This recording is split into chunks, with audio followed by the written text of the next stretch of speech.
Joining us now to talk more about international religious freedom and religious freedom in general is Ambassador Sam Brownback, former Ambassador at Large for International Religious Freedom for the U.S. Thank you so much for joining us. First off, the president's idea for this task force to get rid of anti-Christian bias in federal agencies. Where have you seen this kind of bias in the government?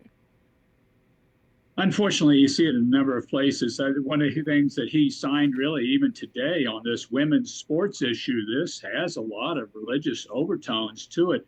You're seeing bias in the military that's taken place. I was talking just today with the head of one of the Military Chaplains Association, talking about all the anti-religious bias that they've seen taking place in the military.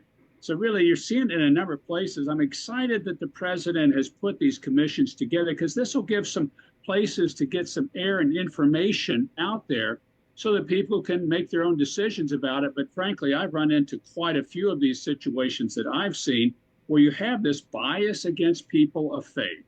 Now, I want to talk about your summit, but before that, the president also announced that he wants to create a commission on religious liberty. At the recent International Religious Liberty Summit, a topic of discussion was religious persecution. How is this new commission different from the existing IRF Commission, International Religious Freedom Commission, that looks and serves as a watchdog for these violations around the world? Is it going to serve as a watchdog for violations within the United States?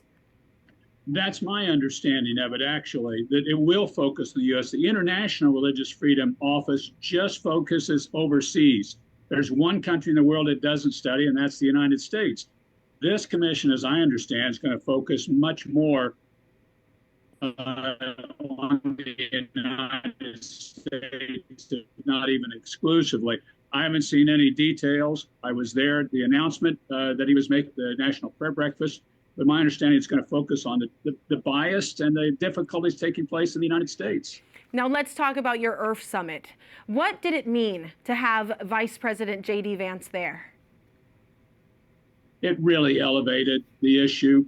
And the president today said, we're going to stand for religious freedom here and around the world. That really elevates the issue to the entire world and says this is a fundamental human right, and the United States of America is going to stand for it. You're going to see a lot more freedom around the world as people get behind this movement that the president's putting forward, but also showcase all the problems we've had around the world and all the Christian persecution that you're seeing, which is at the highest levels in human history. These are really bold, big moves that you're going to see people's lives improve from. Now, quickly, Ambassador Brownback, we've reported on the ongoing Catholic persecution in Nicaragua. Were there any comments or observations at the summit on this crisis? I talked with a Nicaraguan pastor. He was an evangelical pastor, and they're just all getting run out of Nicaragua. He had a number of people in his organization that were either thrown in jail or kicked out of the country. This has got to stop. You're seeing it in Nicaragua. We're seeing it increasingly in Burma. We're seeing it in a number of countries around the world.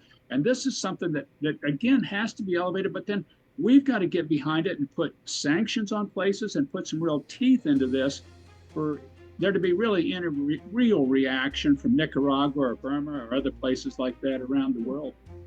Well, we look forward to your analysis once the administration starts taking action. Thank you so much, Ambassador. Thank you, Monse.